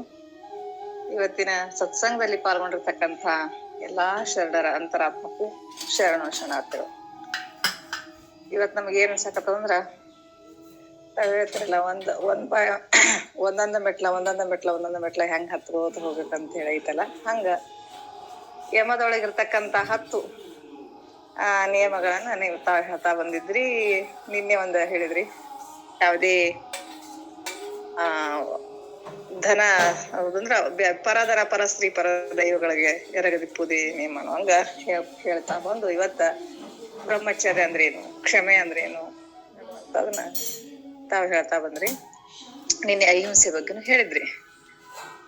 ಅದಕ್ಕ ಸ್ಪಷ್ಟವಾಗಿ ಒಂದ್ ಮಾತಂದ್ರಿ ಅದು ಬಹಳ ಗಟ್ಟಿ ಧ್ವನಿ ಅಂದ್ರಿ. ಅದು ಗಟ್ಟಿಯಾಗಿ ನಮ್ಗ ಬಂತು. ಏನಂದ್ರ, ಯಮ ಅಂದ್ರ ತಿಳ್ಕೊಬೇಕು ಏನಪ್ಪಾ ಅಂದ್ರ ಬಾಹ್ಯ ಇಂದ್ರಿಯಗಳ ನಿಗ್ರಹ. ನಮ್ಮ ಹೊರ ಜಗತ್ತಿನಲ್ಲಿ, ನಮ್ಮ ಪ್ರಪಂಚದಲ್ಲಿ ನಾವೇನ ವ್ಯವಹರಿಸಕತ್ತೇವಲ್ಲ, ಆ ವ್ಯವಹರಿಸ್ತಕ್ಕಂತ ಬಾಹ್ಯ ಇಂದ್ರಿಯಗಳ ಮೂಲಕ ಆ ಬಾಹ್ಯ ಇಂದ್ರಿಯಗಳನ್ನ ಸ್ವಲ್ಪ ನಿನ್ನ ಕಂಟ್ರೋಲ್ನಾಗ ಇಟ್ಕೋ, ಮನಸ್ಸಿನ ಕಂಟ್ರೋಲ್ನಲ್ಲಿ ಇಟ್ಕೋ. ಮತ್ತ ಚೈತನ್ಯ ಶಕ್ತಿ ದೂರ ಹೋಯ್ತು. ನಾವ್ ಪ್ರಾರಂಭದಲ್ಲಿ ಹೇಳ್ತಾರ, ನಿನ್ ಮನಸ್ಸು ನಿನ್ ಕೈಯಾಗಿರ್ಬೇಕು, ನಿನ್ ಹಿಡದಾಗಿರ್ಬೇಕು, ಮನಸ್ಸು ಮಂಗ್ ಇದ್ದಂಗ ಐತಿ ಅಂತ ಹೇಳ್ತಾರಲ್ಲ, ಹಂಗ ಈ ಬಾಹ್ಯ ಇಂದ್ರಿಯಗಳ ಕೆಲಸಗಳೆಲ್ಲ ನನ್ನ ಹತೋಟಿಯಲ್ಲಿ ಇಟ್ಕೊಳ್ಳತಕ್ಕಂಥದ್ದು ಮಾಡುವಂತ ಕೆಲಸದನ್ನ ಇವತ್ತಿನ ಒಂದು ಪಾಠದಲ್ಲಿ ಹೇಳ್ತಾ ಬರಕತ್ತೀವಿ. ನಿಜ ಅನ್ಸುತ್ತ. ಬ್ರಹ್ಮಚರ್ಯ ಅಂದ್ಕೂಡ ಎಲ್ಲಾ ಬಿಟ್ಕೊಟ್ಟು ಹೋಗುದಲ್ಲ, ಅಡವಿ ಹೋಗುದಲ್ಲ, ಎಲ್ಲ ಅಲ್ಲ. ಬಳಸಿ ಬ್ರಹ್ಮಚಾರಿ ಉಂಡು ಉಪವಾಸಿ ಅಂತಂತಾರಲ್ಲ, ಹಂಗ ತಾವು ಉದಾಹರಣೆಗಳನ್ನ ಕೊಟ್ಟು ಹೇಳಿದ್ರಿ. ಮನ್ಯಾಗ ಸತಿ ಇದ್ರು ಕೂಡ ಸತಿಯಲ್ಲಿ ವ್ಯಾಮೋಹ ಕಡಿಮೆ, ವ್ಯಾಮೋಹ ಇರದೆ, ಮಕ್ಕಳಿದ್ರು ಮಕ್ಕಳಲ್ಲಿ ವ್ಯಾಮೋಹ ಕಡಿಮೆ. ಈ ರೀತಿಯಾಗಿ ಅಂದ್ರ ಆ ರೀತಿ ಬದುಕ್ಬೇಕು. ನಮಗಂತಿರ್ತಾರ ಕೆಲವು ಮಂದಿ ಕುಹಕಿಗಳು, ತಿಳಿಲಾರ್ದ ಮಂದಿ ಅಜ್ಞಾನಿಗಳು. ಎಷ್ಟೋ ಸಲ ನಾ ಮಾತು ಕಿವಿ ಕೇಳಿನಿ. ಯಾಕಂದ್ರೆ ನಮ್ಮ ಬಸವ ತತ್ವದಲ್ಲಿ, ನಮ್ಮ ತತ್ವದಲ್ಲಿ ನಾವ್ ನಡೆಯುವಂಥವ್ರಿಗೆ ನಮ್ಗೆ ಏನ್ ಅಂತಿರ್ತಾರ ಅಂದ್ರ, ಬಸವಣ್ಣನ 2 ಹೆಂಡ್ರಾಗ್ಯಾನಲ್ರಿ ಅಂತ ಹೇಳ್ತಿರ್ತಾರ. ಅದಕ್ಕ ನಾವು ಉತ್ತರಾನು ಹೇಳ್ತೀವಿ. ಇರ್ಲಿ, ಬಸವಣ್ಣ 2 ಹೆಂಡ್ರ ಮಾಡ್ಕೊಂಡಾರ ಅಂತ ನಿಮ್ ತಲೆಯಾಗಿರ್ಬೋದು. ಅಷ್ಟಿದ್ರು ಕೂಡ ಅಪ್ಪ ಬಸವಣ್ಣ ಆ ಬ್ರಹ್ಮಚರ್ಯಾಗೇನೆ ಇದ್ದ. ಅಂಥ ಸಾತ್ವಿಕ ಇದ್ರೊಳಗ ಬದುಕಿ ಹೋದಂತ ಅಪ್ಪ ಬಸವಣ್ಣನ ಬಗ್ಗೆ ಅವ್ರು ತಿಳ್ಕೊಂಡಿಲ್ಲ. ಅದೇ ತರ ನೀವ್ ಹೇಳ್ತಿರ್ತೀರಿ ಕೃಷ್ಣನ ಬಗ್ಗೆ. ಕೃಷ್ಣನಿಗೆ 1000 ಹೆಂಡ್ರತಿದ್ರು ಕೂಡ ಆರು ಇದ್ದಿದ್ದಿಲ್ಲ ಪರಮಾತ್ಮ ಅಂತ. ಹಂಗ ನಾವು ಮೂಲ ತಿರುಳನ್ ತಿಳ್ಕೊಳ್ಳಾರ್ದೆ ಏನೇನೋ ಮಾತಾಡ್ತಿರ್ತೀವಿ. ಹಂಗ ಈಗ ನಮ್ಮ ಎಲ್ಲಾ ಇದನ್ನು ಕೂಡ ನಾವು ಅದ್ರಲ್ಲಿ ಇರುವಂತಹದ್ದು ಗುಣ ಬೆಳೆಸ್ಕೋಬೇಕು. ಅದೇ ಬಾಹ್ಯ ಇಂದ್ರಿಯಗಳ ನಿಗ್ರಹ ಅಂತ ಹೇಳ್ತಾ ಬಂದ್ರಿ. ಕ್ಷಮೆ ಅನ್ನೋದು ಬಹಳ ಚಂದ ಹೇಳಿದ್ರಿ. ಎಲ್ಲವನ್ನ ಇದ್ದಾಗ ನಮ್ಮಲ್ಲಿ ಮನಸ್ಸು ಒಂದು ಸ್ಥಿತಿ ಒಳಗ್ ಬರ್ಬೇಕು. ಆಮೇಲೆ ಹೇಳಿದ್ರಲ್ಲ, ನಾವು ನಮ್ಮಲ್ಲಿ ಕಳ್ಕೊಂಡಾಗ ನಮ್ಮಲ್ಲಿ ಒಂದು ಸ್ಥಿತಿ ಬರ್ಬೇಕು. ಎಷ್ಟು ನಾವು ಯಾವುದೇ ಒಂದು ವಸ್ತುವನ್ನು ಪಡ್ಕೊಂಡಾಗ ಎಷ್ಟು ಸಂತೋಷ ಪಡ್ತಿರ್ತೀವಿ, ಹಂಗ್ ಕಳ್ಕೊಂಡಾಗ ಅಷ್ಟೇ ದುಃಖದಲ್ಲಿ ಒಳಗಾಗ್ತಿರ್ತೀವಿ. ಪಡ್ಕೊಂಡಾಗ ಸುಖದಲ್ಲಿ ಆಗ್ಲಿ, ಕಳ್ಕೊಂಡಾಗ ದುಃಖದಲ್ಲಿ ಆಗ್ಲಿ, ಎರಡನ್ನೂ ಹೋಗಿ ಒಂದು ಸಮತೋಲನ ಮನಸ್ಸನ್ನ ನಾವು ಇಟ್ಕೊಳ್ತಕ್ಕಂಥದ್ದೇ ಈ ಸತ್ಸಂಗ, ಈ ಆಧ್ಯಾತ್ಮಿಕತೆ. ಅದಕ್ಕ ಆ ನಿಟ್ಟಿನಲ್ಲಿ ಎಲ್ಲ ಶರಣರ ನುಡಿಗಳನ್ನ ಕೇಳಿ ಮನನ ಮಾಡ್ಕೊಂಡು ಆ ಸ್ಥಿತಿಯಲ್ಲಿ ನಾವು ನಿಂದಿರ್ಬೋದೇನೋ ಅಂತ ನಮ್ಗ ಅನಿಸ್ತಾ ಇದೆ. ಹಂಗ ಇನ್ನೀಗ ಅಪ್ಪವ್ರು ಹೇಳಿದ್ರು, ಒಂದ್ ಎಮ್ಮಿ ಕರ ಸತ್ತರನೇ ನಾವ್ ಅಳ್ತೀವಿ ಅಂತ. ನಿಜ ಆಯ್ತದು. ಒಂದ್ 10 ರೂಪಾಯಿ ಕಳ್ಕೊಂಡ್ರೆ ಎಷ್ಟು ಕಳವಳ, ಎಷ್ಟು ಮನಸ್ಸು ಇದಾಗ್ತದ. ಹಂಗ ಆ ಹಣದ ಮೇಲೆ ವ್ಯಾಮೋಹ, ನಮ್ಮ ಸುತ್ತಮುತ್ತ ಇರ್ತಕ್ಕಂತ ನಾನೇ ಗಳಿಸಿನಿ ಅನ್ನೋದು ಅದ್ರ ಹಂಗಿದ್ದದಕ್ಕೇನೆ ಆ ಭಾವ ಬರ್ತೈತದ. ಪರಮಾತ್ಮ ಕೊಟ್ಟಾನ, ಪರಮಾತ್ಮ ತಗೊಂಡೋಗ್ಯಾರ ಭಾವ ಬರೋದು ಬಹಳ ಅಪರೂಪ ಆಗ್ತೈತದ. ಅಂತದಕ್ ಹೊಂಟೀವಿ, ಹೋಗ್ಬೇಕಾಗ್ತದ. ಹಂಗ ಏನೇ ಒಂದ್ ವಸ್ತು ಕಳ್ಕೊಂಡಾಗ ಅದು ನಂದು, ನನ್ ಕೈಯಾಗ ಬಂದ ನಂದು ಅಂತ ಹಚ್ಕೊಂಡು ಅಷ್ಟು ಮನ್ಸಿಗೆ ಮಾಡ್ಕೊಂಡಾಗೆ ಅದು ತಾಪ ಆಗತ್ತ. ಇಲ್ಲಿಕಂತ ತಾಪ ಹಾಕಿದ್ದಿಲ್ಲ ಅದು. ಹಂಗ ತಾಪ ಮಾಡ್ಕೊಳಾರ ಭಗವಂತ ಕೊಟ್ಟಿದ್ದಾಗ ತಗೊಂಡೋಗ್ಯ ನಾನು ಅಂತ ಭಾವ ಬರ್ಬೇಕಲ್ಲ. ಅದು ಭಾವ ಬರೋದು ಇಂಥ ಸತ್ಸಂಗದ ಮೂಲಕ. ಅದಕ್ಕ ಒಟ್ಟಿನಲ್ಲಿ ತಾವ್ ಹೇಳಿದ್ರಿ, ಸಾಕಷ್ಟು ಉದಾಹರಣೆ ಕೊಟ್ರಿ. ಧರ್ಮರಾಯನ ಉದಾಹರಣೆ ಅಂತೂ ಬಹಳ ಮಾರ್ಮಿಕವಾದ. ನಾವು ಅದ ಕ್ಷಮೆ ಒಳಗೆ ಹೇಳಿದ್ರಿ ನಮ್ಮಲ್ಲಿ ಆ ಭಾವ ಬರ್ಬೇಕು. ವೈರಿನೂ ಕೂಡ ನಾವು ಮಿತ್ರತ್ವದ ನೋಡುದು ಅಂತನ್ನುವಂತ ಭಾವ. ಆ ಧರ್ಮರಾಯನಲ್ಲಿರ್ತಕ್ಕಂಥ ಎಂತ ಗುಣ, ಅದಕ್ಕೆ ಧರ್ಮರಾಯ ಅಂತ ಅನ್ಸ್ಕೊಂಡು ಅಂತ ಧರ್ಮರಾಯ ನಾವ್ ಈಗಾದ್ರೂ ಕ್ಷಮಾ ಗುಣದಲ್ಲಿ ನಾವೆಲ್ಲ ನೆನೆಸ್ತೇವೆ. ಅಂತ ನಮ್ಮ ವೈರಿ ಅದನ್ನ ತಿಳ್ಕೊಂಡು ನಾವು ಮೋಸದಿಂದ ಏನಾದ್ರು ಹೇಳ್ಬೇಕಾಗಿತ್ತು, ಆದ್ರೆ ಹೇಳಿಲ್ಲ ಅವ್ರು. ಅಷ್ಟು ನಂಬಿಕೆ ಆಕಿ ಗಾಂಧಾರಿಗೂ ಕೂಡ ಧರ್ಮರಾಯನ ಮೇಲೆ ಎಷ್ಟು ನಂಬಿಕೆ ನೋಡ್ರಿ, ಅಷ್ಟು ಕಣ್ಕೊಂಡ್ಬಿಟ್ಟಿದ್ಲು ಧರ್ಮರಾಯ. ಅಂದ್ರ ಸತ್ಯದ ಮಾತನ್ನೇ ಹೇಳ್ತಾನವ. ಎಂದೆಂದೆಂದು ಯಾರಿದ್ರು ವೈರಿ ಇರ್ಲಿ ಮಿತ್ರ ಇರ್ಲಿ ಯಾರೇ ಇರ್ಲಿ ಹೇಳಲ್ಲ ಅನ್ನುವಂತ ನಂಬಿಕೆಯಿಂದ ತನ್ನ ಮಗನಲ್ಲಿ ಕಳಿಸ್ತಾಳ. ಅಷ್ಟೇ ನಂಬಿಕೆಯಿಂದ ಅದ ಧರ್ಮರಾಯ ಆ ರೀತಿ ಹೇಳಿ ಕಳಿಸ್ತಾನ ಅಂತ ಹೇಳಿದ್ರಲ್ಲ ದುರ್ಯೋಧನಗ. ಅಷ್ಟು ಅಂತ ಗುಣ, ಎಂತ ಗುಣ ನೋಡ್ರಿ, ಎಂತ ಗುಣ, ಎಂತಾದು ಭಾವ, ಎಂತಾದ ಇಷ್ಟು ಒಂಡ್ರ ಅನ್ಸುತ್ತಲ್ಲ. ನಾವ್ ಎಷ್ಟು ಕೆಳಮಟ್ಟಕ್ಕದೀವಲ್ಲ ಅಂತ ಅನ್ಸತ್ ನನಗಂತರು. ನಾವ್ ಎಷ್ಟು ಸಂಕುಚಿತ ಭಾವನೆ, ಎಷ್ಟು ಕೆಳಮಟ್ಟಕ್ಕದೀವಿ. ಅಂತವೆಲ್ಲ ಬಿಟ್ಟು ಬಿಟ್ಟು ಬಿಟ್ಟು ಬಿಟ್ಟು ಬಿಟ್ಟು ಆ ಭಾವ ಬರ್ಬೇಕಲ್ಲ ನಮ್ಮಲ್ಲಿ. ಒಂದೊಂದು ಕ್ಷಣಕ್ಕೂ ನಮ್ಮಲ್ಲಿ ಆ ಭಾವ ಬರ್ಬೇಕಲ್ಲ. ಅಂತ ಧರ್ಮರಾಯನ ಕೂಡ ಧರ್ಮರಾಯನ ಭಾವ ನಾವೆಲ್ಲ ಬೆಳೆಸ್ಕೋಬೇಕು, ನೆನೆಸ್ಕೋಬೇಕು. ಬೆಳೆಸ್ಕೊಳ್ಳುವ ಜೊತೆಗೆ ಮಾಡೋಕ್ಕಿಂತ ಮೊದಲು ನಾವು ನೆನೆಸ್ಕೊಂತ ಹೋಗ್ಬಿಟ್ರೆ ಬಂದ್ಬಿಡ್ತದ ನಮ್ಮಲ್ಲಿ. ಇಂತದ ಸತ್ಸಂಗದಲ್ಲಿ ಕೇಳಿದಂತ ಮಾತನ್ನ ಮೆಲಕ್ ಹಾಕ್ರಿ ಅಂತಾರಲ್ಲ, ಹಂಗ ನೆನೆಸ್ತಾ ಹೋದ್ರೆ ಅದೇ ಭಾವ ಆಗ್ಬಿಡ್ತೀವಿ, ನಾವ್ ಆಗ್ತೀವಿ. ಯಾವಾಗ ನಾವು ಕನ್ನಡಿ ಮುಂದ್ ನಿಂತ್ಕೊಂಡು ನಾ ರಾಣಿ ಆಗೀನ್ ಅಂತೇಳಿ ನಾನು ಭಾವ ತಂದ ಆ ಕನ್ನಡಿ ಒಳಗ್ ಸುಳ್ಳೆ ನನಗ್ ಚಂದಂದು ಮಡಿ ಉಟ್ಟಂಗ ಆಗತ್ತ, ಬಂಗಾರ ಹಾಕೊಂಡಂಗ ಆಗತ್ತ, ಮುತ್ತಿನ ಹಾರ ಹಾಕೊಂಡಂಗ ಆಗತ್ತ, ಆ ಭಾವ ಬರ್ತೈತಿ ನನಗ್. ಹಂಗ ಅಂತದನ್ನ ಶರಣ ನುಡಿಗಳನ್ನ ಇದು ಯಾವ್ದು ಅಲ್ಲ, ಪರಮಾತ್ಮ ಕೊಟ್ಟದ್ದು ಎಷ್ಟು ದಿನ ಕೊಟ್ಟಾನ ಅಷ್ಟು ದಿನ ಅನುಭವಿಸ್ಬೇಕಪ್ಪ. ಆನಂದದಿಂದ ಅನುಭವಿಸ್ಬೇಕು, ಚಂದದಿಂದ ಅನುಭವಿಸ್ಬೇಕು, ಸಂತೋಷದಿಂದ ನಾವ್ ಬದುಕ್ಬೇಕು ಅನ್ನುವಂತ ಭಾವ ಬೆಳೆಸ್ಕೋತ ಹೋದಂಗ ಆ ಭಾವದೊಳಗೆ ನಾವ್ ಲೀನ್ ಆಗ್ತೀವಿ. ಅದಕ್ಕ ದಿನನಿತ್ಯ ಶರಣಾನಂದಪ್ಪ ಅವ್ರು ನೀವು ಬಹಳ ಇದನ್ನ ಹೇಳ್ತಾ ಬರ್ತಿರ್ತೀರಿ. ನೀನೇನು ಶರಣಾನಂದಪ್ಪ ಎಷ್ಟ್ ಚಂದ ಹೇಳಿದ್ರಿ. ಹಂಗ ಅದಕ್ ನಮ್ಗ ಯಾವ್ದೇ ಶರಣರ ನುಡಿಗಳನ್ನ ನಾವ್ ಮೆಲಕ್ ಹಾಕ್ತಾ ಇಲ್ಲಿ ಬರ್ತಕ್ಕಂಥದ್ದು ಪದಗಳಲ್ಲಿ ಕೆಲವೊಂದು ನಾವ್ ಮರಿಬಹುದು, ಪದಗಳನ್ನ ಇದಾಗ್ಬೋದು. ಆದ್ರ ಅಲ್ಲಿ ಕೇಳಿರ್ತಕ್ಕಂಥ ನಮ್ಗ ಅನುಭವದ ನುಡಿಗಳಿರ್ತಾವ, ಅವನ್ನ ನಾವ್ ಗಟ್ಟಿ ಇಟ್ಕೊಂಡು ಮನಸ್ಸಿನಲ್ಲಿ ನಾವು ಮನನ ಮಾಡ್ತಾ ಹೋಗಿ ಜೀವನ ಸಾರ್ಥಕ ಮಾಡ್ಕೊಳ್ಳೋಣ. ನಮ್ಮ ಯಾಕಂದ್ರೆ ನಾನು ಮತ್ತೆ ಅದ್ ಕೊರಗುದು, ಹಂಗಾಯ್ತು ಹಿಂಗಾಯ್ತು ಅಂತ ಈ ವಿಚಾರ ಮಾಡಿ ಜಡ್ ತಗೊಂಡು ಅದನ್ನ ಮಾಡಿ ಅದರಲ್ಲೇ ಕೊರಗಿ ಹೋಗ್ಬೇಕಾಗತ್ತ. ಅದಕ್ಕೆ ಈ ಜನನ ಮರಣಗಳ ನಿವೃತ್ತಿಯನ್ನು ಹೊಂದ್ಲಿಕ್ಕೆ, ನನ್ನನ್ನ ನಾ ಸಮಾಧಾನ ಮಾಡ್ಕೊಳಿಕ್ಕೆ, ಆ ತಿಳುವಳಿಕೆಯನ್ನ ನಾ ಇಂತ ಸತ್ಸಂಗದ ಮೂಲಕ ತಿಳ್ಕೊಳ್ಳೋಣ ಅಂತ ಹೇಳ್ತಾ ನನಗೆ ಮಾತನಾಡ್ಲಿಕ್ಕೆ ಅವಕಾಶ ಕೊಟ್ಟಿರ್ತಕ್ಕಂಥ ಶರಣರು ಎಲ್ಲರಿಗೂ ಶರಣಾರ್ಥಿ. ಶರಣಾರ್ಥಿ ತಯಾರಿಗೆ.